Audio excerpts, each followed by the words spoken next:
En 2021, une équipe de recherche de l'Université de Tübingen a extrait de l'ADN d'un os de Pétrus provenant d'un site funéraire étrusque du centre de l'Italie. L'os pétreux se situe profondément derrière l'oreille interne, suffisamment dense pour préserver le matériel génétique pendant des milliers d'années dans des conditions qui détruiraient toute autre trace biologique. Les résultats du séquençage auraient dû résoudre l'un des plus grands mystères du monde antique. Au lieu de cela, elle a tout fait exploser.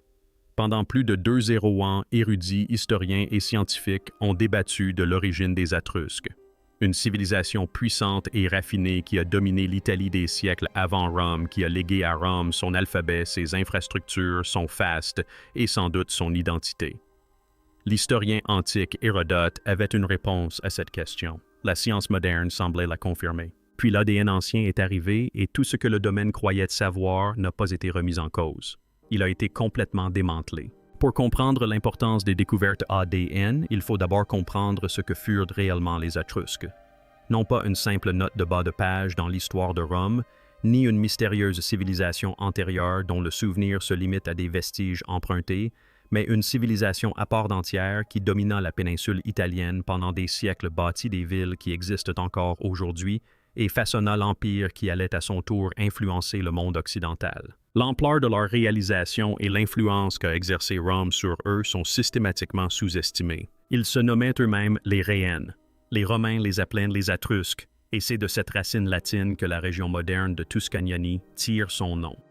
À leur apogée entre 750 et 400 avant notre ère environ, ils contrôlaient une vaste étendue du centre-ouest de l'Italie depuis la plaine du Pô au nord jusqu'à la campagne au sud, en passant par l'actuelle Tuscany. Il ne s'agissait pas d'un territoire marginal, mais des terres les plus fertiles et les plus riches en minéraux de la péninsule.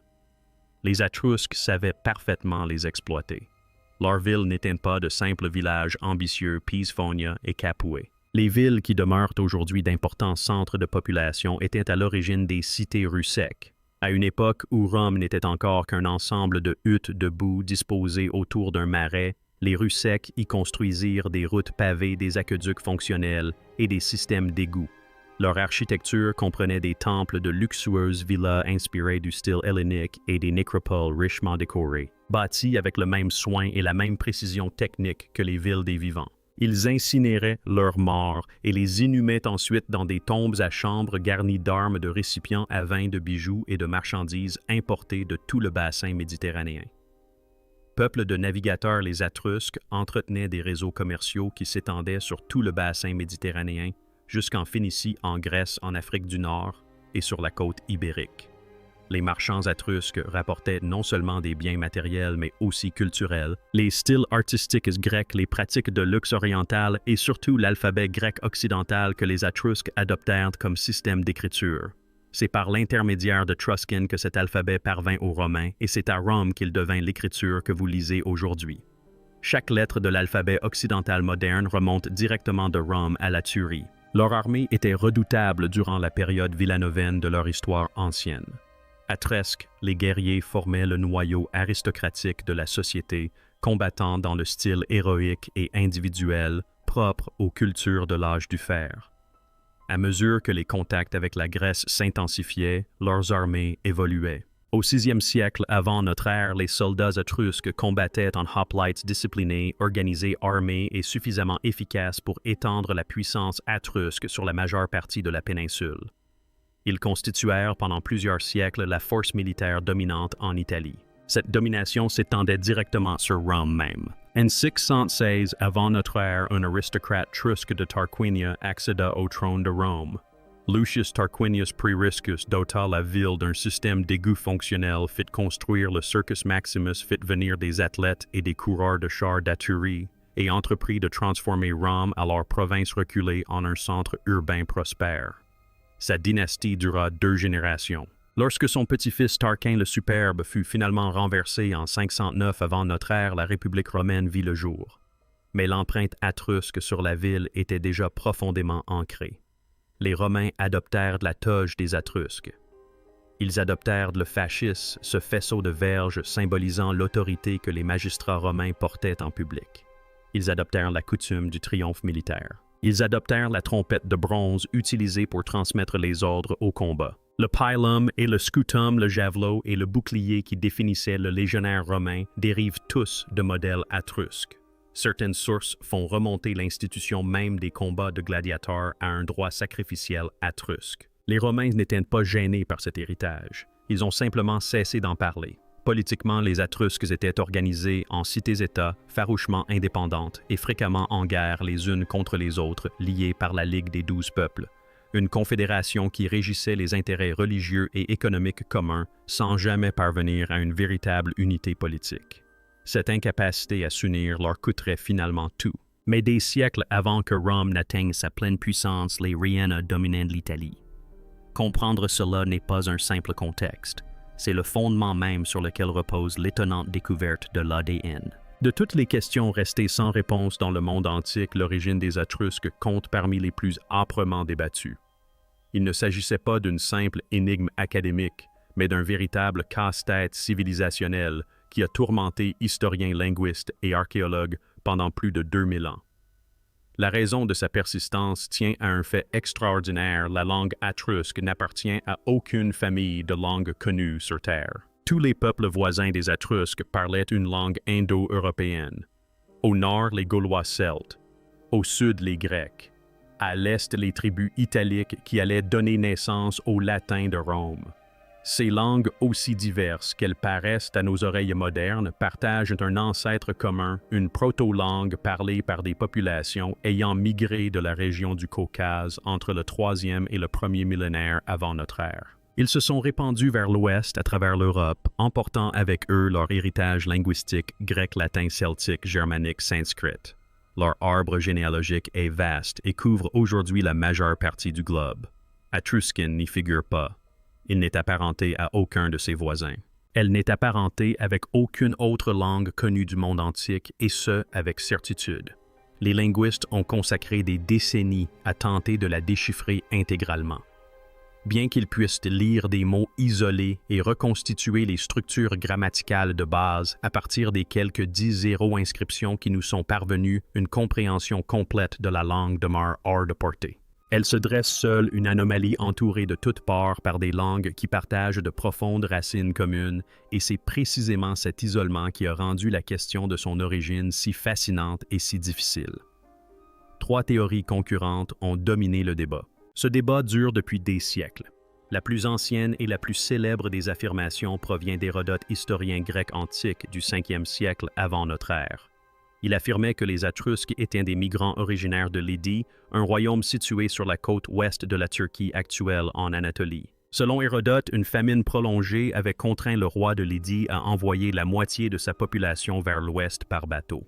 Ces migrants finirent par débarquer sur les côtes italiennes et devinrent les Rhéennes. Ce récit clair et géographiquement plausible pour le monde antique bénéficiait de l'autorité du père de l'histoire. La seconde théorie, quant à elle, privilégiait une origine autochtone. Si la langue étrusque n'avait aucun lien avec les langues indo-européennes apportées en Europe par les migrants successifs, c'est peut-être parce que les Étrusques étaient antérieurs à ces migrations. Ils étaient peut-être les vestiges d'une population européenne bien plus ancienne. Ce peuple qui occupait la péninsule depuis avant la grande transformation linguistique de l'âge du bronze aurait conservé dans sa langue une trace de ce à quoi ressemblait l'Europe avant que les vagues d'arrivée ne la redessinent. Cette théorie d'une élégance discrète présentait les Étrusques non comme des arrivants mystérieux, mais comme des survivants, le dernier écho éloquent d'un monde que l'expansion indo-européenne avait effacé. Une troisième théorie, largement discréditée mais persistante dans les ouvrages anciens, proposait une origine septentrionale suggérant que les Étrusques étaient descendus en Italie depuis l'au-delà des Alpes. Cette théorie n'a guère convaincu car elle n'expliquait ni l'anomalie linguistique ni les données archéologiques et elle a progressivement disparu des débats scientifiques sérieux. Le conflit qui subsistait opposait Hérodote aux indigènes et pendant la majeure partie de l'histoire connue, aucun des deux camps ne put produire les preuves qui permettraient de trancher définitivement. Faute de preuves, le débat a suscité une vive polémique sans apporter d'éclaircissement significatif. Les écrits étaient trop rares et trop tardifs. Les artefacts archéologiques pouvaient témoigner de contacts culturels mais non de l'origine des populations. Des styles artistiques pouvaient être empruntés des pratiques religieuses, adoptés des coutumes funéraires transmises par-delà les frontières ethniques sans qu'aucun migrant n'ait traversé la mer. Chaque élément de preuve recueilli sur le terrain était compatible avec plusieurs interprétations. Ainsi, la controverse s'est poursuivie décennie après décennie, siècle après siècle, les Étrusques restant obstinément énigmatiques quant à leurs origines. Ce que personne n'a sérieusement remis en question, c'est à quel point tout ce débat reposait sur une hypothèse si fondamentale qu'elle en était presque imperceptible. On partait du principe que l'origine et l'identité étaient synonymes, que connaître les origines d'un peuple expliquait ce qui le définissait. La question semblait pertinente car elle paraissait exhaustive, trouver la patrie, retracer la migration et clore le dossier. Lorsque la technologie permettant de tester directement les théories concurrentes a finalement vu le jour, le résultat n'a pas clos le dossier. Il a révélé que depuis le début, le dossier posait la mauvaise question. Pendant la majeure partie du 20e siècle, les outils dont disposaient les chercheurs pour résoudre la question étrusque étaient des instruments grossiers appliqués à un problème qui exigeait une précision chirurgicale. La génétique des populations existait, mais elle ne pouvait fonctionner qu'avec ce qui était disponible. Et ce qui était disponible, c'était le vivant. Des chercheurs ont prélevé des échantillons de sang d'Italiens modernes, cartographié les fréquences des marqueurs génétiques dans différentes régions et tenté de remonter le temps pour remonter aux origines des populations anciennes. Cette méthode avait une véritable valeur scientifique dans d'autres contextes. Pour cette question en particulier, elle était fondamentalement compromise dès le départ. Le problème fondamental, bien que paraissant technique, est en réalité simple une fois compris. En se basant uniquement sur des échantillons génétiques modernes, il est impossible de distinguer deux histoires génétiques totalement différentes qui aboutissent pourtant à des résultats similaires. Une population restée en place et largement préservée pendant 3,0 ans présente au niveau génétique une apparence presque identique à celle d'une population qui a été remplacée 2 fois, mais qui, au terme du processus, se retrouve dans une gamme de fréquences similaires. Quand on ne dispose que du résultat final, les étapes intermédiaires sont invisibles. On essaie de reconstituer un voyage à partir d'une simple photographie de la destination, et la photographie ne nous indique pas combien de routes ont été empruntées pour y arriver. Les premières études sur l'ADN mitochondrial ont accentué la confusion au lieu de la résoudre. L'ADN mitochondrial, transmis de mère en enfant par la lignée maternelle ininterrompue, a longtemps constitué la forme la plus accessible de matériel génétique ancien car il se conserve en plus grande quantité que l'ADN nucléaire et est plus facile à extraire des restes dégradés. Les chercheurs s'en sont emparés comme d'une fenêtre ouverte sur l'histoire des populations. Le problème, c'est que cette fenêtre est extrêmement limitée. Elle ne retrace qu'un seul fil de lignée, celle de la grand-mère maternelle, remontant le temps à travers les âges et ignore tout ce que chaque père a apporté. Elle ne capture que 2 ou 3% de l'histoire génétique et passe complètement à côté du reste. Utiliser l'ADN mitochondrial pour reconstituer l'origine d'une population revient à tenter de comprendre l'histoire démographique complète d'une ville en interrogeant une seule personne par foyer et en limitant toutes les questions à la famille maternelle. Vous pourriez capter un signal réel enfoui dans les données, mais votre champ de vision est tellement restreint que ce signal pourrait être trompeur, amplifié au-delà de sa véritable signification, simplement parce que tout le reste est invisible à votre instrument. En 2007, une étude comparant l'ADN mitochondrial de Tuscans modernes à celui d'anciennes populations anatoliennes a révélé une correspondance génétique apparemment frappante. Les lignées maternelles des habitants actuels de Tuscany présentaient des similitudes notables avec celles des populations de l'ouest de la Turquie. Pour un domaine de recherche qui s'attachait précisément à ce type de preuves, cette découverte s'est avérée décisive. Hérodote affirmait que les Étrusques étaient originaires de Lydie en Anatolie. L'ADN semblait désormais le confirmer. La nouvelle se répandit rapidement dans les médias de vulgarisation scientifique. Le père de l'histoire avait été réhabilité. Les Étrusques étaient des migrants anatoliens. Affaire classée. Du moins, c'est ce qu'on croyait. L'étude de 2007 avait en réalité mis en évidence une lignée maternelle, une similarité entre deux populations modernes.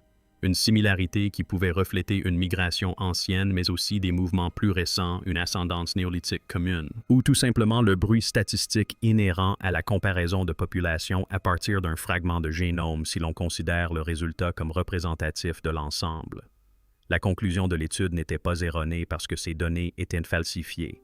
Elle était erronée parce que l'outil utilisé était inadapté à l'affirmation avancée et parce que la communauté scientifique conditionnée à rechercher une confirmation de la théorie d'Hérodote a interprété un signal ambigu comme une preuve définitive. C'est ainsi que s'est maintenu ce faux consensus, non par malhonnêteté, mais par la tendance humaine naturelle à considérer la première réponse plausible comme la réponse définitive, surtout lorsqu'elle confirme ce que la source la plus ancienne et la plus autorisée suggérait déjà. Pour toute une génération de chercheurs de documentaires et d'ouvrages d'histoire populaire, la question de l'origine des Étrusques était considérée comme résolue.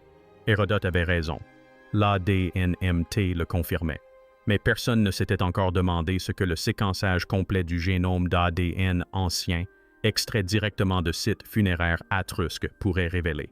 L'os de Pétrus, ce fragment extraordinairement dense logé derrière l'oreille interne, capable de préserver du matériel génétique exploitable pendant 10 ans dans des conditions méditerranéennes qui dégradent normalement l'ADN en quelques siècles, allait apporter la réponse. Et cette réponse n'allait pas affiner la théorie anatolienne, elle allait la réfuter. En 2021, une équipe de recherche internationale dirigée par Kazumo Post de l'Université de Tübingen a publié une étude qui faisait suite à des années de préparation dans ce domaine. La méthodologie était rigoureuse et l'échantillon constitué était le plus important jamais réuni pour la recherche génomique sur les Étrusques anciens. 82 génomes anciens provenant de 12 sites archéologiques d'Aturie et du sud de l'Italie couvrent près de 2 millénaires de sépultures continues de 800 avant notre ère à l'an 1 de notre ère. Les chercheurs n'ont pas procédé par conjecture.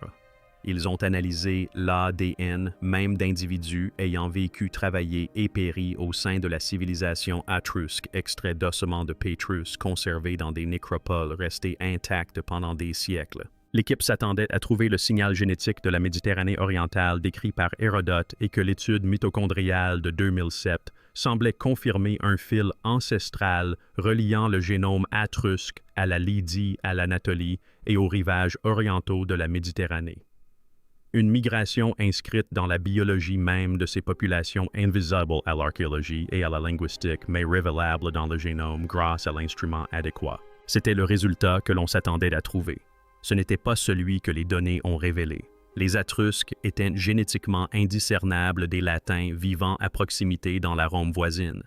Même proportion d'ascendance par alliance, même base agricole néolithique, même profil génomique global.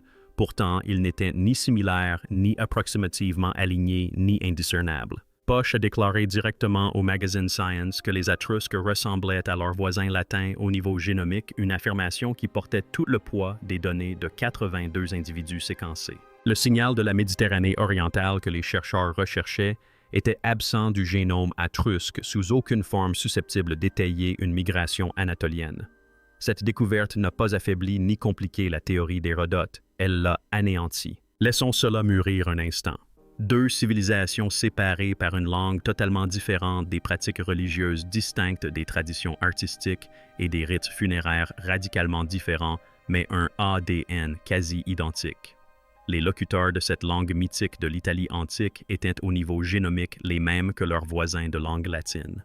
Le mystère qui hantait les chercheurs depuis l'Antiquité, la question à laquelle Hérodote avait répondu par un récit de migration et que 2000 ans d'érudition avaient alimenté sans résolution trouva enfin une réponse que personne dans le domaine n'avait sérieusement envisagée.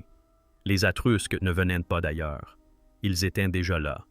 Mais cette découverte ne résolut pas le mystère, elle l'épaissit. Car si les Étrusques possédaient une ascendance mixte significative, et que cette ascendance mixte est corrélée sur tout le continent européen à la diffusion des langues indo-européennes. Pourquoi les Étrusques parlaient-ils une langue qui était catégoriquement et irréductiblement non indo-européenne? Toutes les autres populations d'Europe ayant absorbé des niveaux comparables d'ascendance steppique ont fini par parler une langue de la famille indo-européenne. Les Celtes, les peuples italiques, les tribus germaniques, les Grecs. Le lien entre les migrations par étapes et la diffusion des langues indo-européennes est l'une des découvertes les plus solides de toute la recherche sur l'ADN ancien. Les Étrusques constituaient l'exception qui demeurait inexpliquée. David Caramelli de l'Université de Florence a proposé l'explication la plus convaincante à ce jour. La langue étrusque est antérieure aux arrivées successives et a su résister aux bouleversements génétiques. Les nouvelles populations qui se sont installées en Atrussie au fil des siècles n'ont pas supplanté la culture existante. Elles s'y sont intégrées. Les gènes ont évolué. La langue, elle a perduré. L'identité biologique de la population atrusque s'est progressivement transformée au gré des migrations, tandis que son identité culturelle s'est maintenue autour d'un noyau linguistique suffisamment ancien et profondément ancré pour survivre au peuple qui le parlait à l'origine. Cette explication est plausible, voire exacte, mais elle implique une remise en question brutale de plusieurs décennies d'histoire de cette population et souligne un point troublant avec une acuité remarquable. L'idée que l'ascendance génétique prédit l'identité culturelle, que connaître l'origine de l'ADN d'un peuple permette de connaître la langue qu'il parlait et le type de civilisation qu'il a bâti n'est pas seulement parfois erronée. Dans le cas des Atrusques, elle est si complètement fausse qu'elle a induit en erreur toute la communauté scientifique pendant des décennies et a transformé une simple coïncidence mitochondriale en un événement médiatique majeur. L'étude de 2007 illustre parfaitement ce qui se produit lorsque des chercheurs élaborent un grand récit à partir d'un seul et mince élément de preuve et le considèrent comme la vérité absolue. Les Atrusques ne venaient pas d'Anatolie. Ils étaient déjà là et ce qui les a remplacés génétiquement a laissé leur langue intacte pendant un temps. Ce n'est pas la réponse attendue par la communauté scientifique. C'est la seule que les preuves confirment. Pour bien comprendre la signification de la découverte d'ADN atrusque, il faut la replacer dans un contexte beaucoup plus vaste. Non pas l'histoire d'une seule civilisation et de ses origines controversées, mais celle de toute une péninsule façonnée par 12 ans de migration humaine. Car les Atrusques ne sont pas apparus sur une page blanche génétiquement. Ils sont le fruit d'une succession de transformations démographiques si profondes et si complètes qu'au moment de la construction de la première cité atrusque, le sol sur lequel elle reposait avait déjà subi 2 remaniements génétiques. L'homme moderne a atteint la péninsule italienne il y a environ 45 ans. Lors du dernier maximum glaciaire, lorsque les calottes glaciaires recouvraient une grande partie de l'Europe du Nord sous des kilomètres de glace silencieuse, l'Italie fit office de refuge majeur, un lieu où de petits groupes de chasseurs-cueilleurs survécurent à des conditions si extrêmes qu'elles vidèrent le reste du continent. Lorsque les températures finirent par remonter et que la glace recula. C'est en partie à partir de ces refuges italiens que les populations humaines se répandirent à nouveau vers le nord, recolonisant une Europe que le froid avait désertée. Il s'agissait des premiers habitants de la péninsule. Façonnés pendant des dizaines de milliers d'années par ses côtes, ses vallées fluviales et ses rythmes de survie particuliers, les populations de chasseurs-cueilleurs ont laissé une empreinte génétique qui a posé les fondements de tout ce qui allait suivre. Puis, il y a environ 80 ans survint la première transformation. Des agriculteurs néolithiques originaires d'Anatolie et du Proche-Orient traversèrent la Méditerranée et commencèrent à se répandre sur la péninsule italienne. Il ne s'agissait pas d'un échange culturel progressif entre peuples voisins adoptant peu à peu les pratiques des uns et des autres. Partout en Europe, la transition vers l'agriculture entraîna un remplacement quasi total des populations de chasseurs-cueilleurs autochtones par les nouvelles communautés agricoles et l'Italie ne fit pas exception.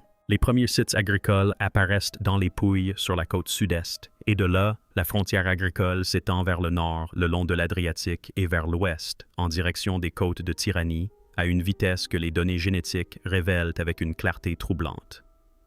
En quelques siècles, la signature génétique des premiers chasseurs-cueilleurs italiens se trouve réduite à une composante minoritaire généralement entre 15 et 25% du génome. Une population ayant survécu à une période glaciaire qui avait elle-même résisté à des conditions capables d'anéantir la majeure partie de l'Europe humaine a été génétiquement supplantée non pas par la guerre ou une catastrophe, mais par l'équation lente et implacable de la reproduction des communautés agricoles qui ont supplanté les communautés de chasseurs-cueilleurs. Ce sont les chiffres et les taux de fécondité, et non la violence qui ont redéfini pour la première fois l'identité biologique de la péninsule. Un lieu a été largement épargné. La Sardaigne, difficile d'accès par la mer, est suffisamment éloignée du continent pour échapper aux incessants mouvements de population côtiers, fut ainsi épargnée par la plupart des migrations ultérieures. Les Sardes d'aujourd'hui demeurent les Européens vivants les plus proches de ces premiers agriculteurs néolithiques, une capsule temporelle génétique entourée d'eau profonde, préservant dans leur ADN un portrait de ce à quoi ressemblaient les premiers agriculteurs européens avant l'arrivée de la vague suivante qui bouleversa à nouveau tout. Car une autre vague se préparait déjà. La seconde transformation survint à l'âge du bronze il y a environ 50 ans lorsque des populations descendantes des populations originaires du plateau pontique caspien, ces vastes prairies s'étendant au nord de la mer Noire, commencèrent à migrer vers l'Europe lors de l'une des plus importantes migrations de la préhistoire. Ces pasteurs nomades élevaient du bétail, travaillaient le bronze, montaient à cheval et parlaient l'ancêtre de presque toutes les langues européennes encore parlées aujourd'hui. Leur empreinte génétique s'est répandue à travers le continent avec une rapidité extraordinaire et l'Italie n'y a pas échappé. L'ascendance par alliance a atteint le nord de l'Italie vers 2000 avant notre ère et avait pénétré le centre du pays vers 1600 avant notre ère, notamment grâce au complexe culturel de Belbie, un vaste phénomène archéologique associé à une céramique et à des objets en métal caractéristiques, et comme le confirment aujourd'hui les analyses d'ADN anciens, un profil génétique très spécifique. À l'époque où les premières cités étrusques commençaient à se former, les Italiens du centre possédaient déjà environ 30% d'ascendance par alliance. Le peuple qui allait devenir les Étrusques avait subi 2 transformations avant même que sa civilisation ne produise un seul artefact en bronze ou ne grave une seule inscription funéraire. C'est ce qui confère à la découverte de 2021 une telle importance replacée dans le contexte de l'ensemble de la chronologie. Les Étrusques n'étaient pas une anomalie génétique. Ils n'étaient pas de mystérieux étrangers porteurs d'une empreinte biologique étrangère au sein d'une population par ailleurs cohérente. Ils étaient le produit des mêmes migrations préhistoriques successives qui avaient façonné les Latins, les tribus italiques et tous les autres peuples de la péninsule. La péninsule italienne de l'âge du fer était culturellement extrêmement fragmentée. Plusieurs langues, plusieurs systèmes religieux, plusieurs traditions artistiques coexistaient à proximité. Mais sous cette apparente diversité culturelle, les données génomiques révèlent une réalité que les sources anciennes n'ont jamais consignée. Il s'agissait en grande partie d'un seul peuple façonné par les mêmes forces ancestrales, portant les mêmes racines profondes de chasseurs-cueilleurs, d'agriculteurs et de métamorphes, sous des apparences étonnamment différentes. Les Étrusques furent progressivement puis totalement absorbés par Rome. En 264 avant Jésus-Christ, la dernière cité étrusque était tombée. Vers l'an 30, la langue étrusque s'éteignit. Mais l'histoire que révèle l'ADN ancien sur la péninsule italienne ne s'arrête pas aux Étrusques. Elle s'accélère car la découverte de l'identité génétique de Rome durant la période impériale est sans conteste la plus marquante de l'ensemble des données. Elle bouleverse toutes les connaissances antérieures et la discipline continue d'explorer ces nouvelles perspectives. Durant la période impériale, à partir du 1er siècle de notre ère, environ le profil génétique des personnes inhumées à Rome et dans ses environs a subi une transformation si profonde qu'elle constitue l'un des plus importants changements d'ascendance documentés dans l'histoire européenne, en dehors de la transition néolithique originelle. L'équipe de Paul l'a quantifié à environ 50% de métissage avec les populations de la Méditerranée orientale. Une étude distincte, menée par Margaret Antonio et Jonathan Pritchard à Stanford, portant sur 127 génomes anciens provenant de 29 sites archéologiques situés à Rome et dans ses environs couvrant 0 ans d'occupation continue, a mis en évidence indépendamment le même phénomène. Les personnes inhumées dans la Rome impériale ressemblaient génétiquement moins à leurs prédécesseurs de l'âge du fer et plus à leurs contemporains vivant en Syrie, au Liban et en Anatolie occidentale. La ville qui a bâti le Colisée, codifié le droit romain et mis en place le système administratif le plus sophistiqué que le monde antique ait jamais connu était d'un point de vue biologique aussi proche de l'Orient que de l'Europe. Ce phénomène s'expliquait par l'Empire lui-même. À son apogée, Rome contrôlait un territoire s'étendant de la Bretagne à la Mésopotamie et gouvernait environ 70 millions d'habitants. Des esclaves affluaient vers la capitale depuis les provinces orientales. Il en allait de même pour les affranchis, les marchands, les soldats ayant terminé leur service militaire, les administrateurs et les artisans attirés par les opportunités offertes par la plus grande ville du monde occidental. La Méditerranée orientale était bien plus densément peuplée que la Gaule, l'Hispanie ou la Bretagne, et le flux démographique net s'orientait constamment vers l'ouest en direction de Rome. Il ne s'agissait pas d'un simple flux étalé sur des siècles. Les données génétiques suggèrent que ce phénomène a été suffisamment rapide pour remodeler le profil génétique de la ville en quelques générations seulement. Rome n'a pas seulement conquis l'Orient, c'est l'Orient qui s'est déplacé vers Rome. Une étude de 2025 publiée dans Genome Biology and Evolution par des chercheurs d'Oxford a repoussé cette chronologie encore plus loin, révélant que la signature génétique de la Méditerranée orientale était déjà présente chez des individus d'Italie centrale de temps de la fin de la République. Incroyable. Environ 2 siècles avant le début officiel de l'Empire sous Auguste, le changement s'était amorcé durant les guerres puniques, la conquête de la Grèce et l'annexion des Provinces unies. L'ADN ancien a permis de retracer l'expansion militaire et économique romaine avec une précision inégalée par les textes historiques qui nous sont parvenus. Les Romains ont bâti une cité éternelle, mais pas un peuple éternel. Et lorsque l'Empire s'est finalement effondré, une autre vague se formait déjà au-delà des Alpes. En 568, les Lombards ont traversé la Pannonie pour gagner le nord de l'Italie, amorçant une conquête qui a profondément transformé le paysage politique et, comme le confirme l'ADN ancien, le paysage génétique de la péninsule pour des siècles. Les historiens ont longtemps débattu de la question de savoir si l'arrivée des Lombards représentait une véritable migration de masse ou simplement un changement de dirigeant. L'ADN ancien a tranché ce débat. Une étude de 2018 publiée dans Nature Communications a analysé des sépultures lombardes en Hongrie et en Italie et a révélé de fortes similitudes génétiques entre les deux groupes, confirmant qu'il s'agissait d'une véritable migration de population, incluant des familles et non pas seulement de soldats et de commandants traversant les Alpes. Il ne s'agissait pas d'Italiens sous domination germanique, mais de populations germaniques devenues italiennes au fil des générations. Cependant, les Lombards ne se sont pas étendus partout. Ils n'ont jamais conquis la Sardaigne. Ils n'ont jamais pleinement contrôlé la Sicile, la Calabre, ni les Pouilles côtières régions restées sous domination byzantine et conservant des liens étroits avec le monde méditerranéen oriental. Cette répartition inégale a creusé une fracture génétique au cœur de la péninsule italienne dont les traces se retrouvent encore aujourd'hui dans l'ADN moderne. Lorsqu'une étude de 2019 publiée dans Science Advances a cartographié la structure génétique d'un 616 italien moderne issu des 20 régions administratives du pays, 3 groupes distincts sont apparus clairement. L'Italie du Nord se rapprochait des Espagnols et des Français du Sud. L'Italie du Sud était plus proche des Grecs modernes, tandis que la Sardaigne se distinguait nettement des deux, conservant un profil génétique plus proche des agriculteurs du Néolithique que de presque tous les autres Européens actuels.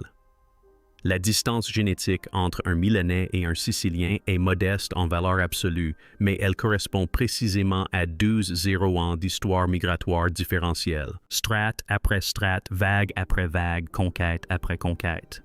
Les Étrusques constituaient une strate parmi tant d'autres extraordinaires par leur construction, et pourtant ils s'avèrent indiscernables de par leur sang des peuples auxquels ils étaient censés ne ressembler en rien. Retour à cette os pétrifiée, extrait d'une nécropole étrusque. À l'intérieur préservé pendant 500 ans se trouvait la réponse à une question qui avait déconcerté les historiens, les linguistes et les scientifiques depuis l'Antiquité. Les Étrusques n'étaient pas des migrants anatoliens. Ils n'étaient pas des étrangers mystérieux porteurs d'une identité étrangère dans un monde par ailleurs cohérent. Ils étaient déjà là façonnés par les mêmes migrations antiques qui avaient bâti tous les peuples environnants.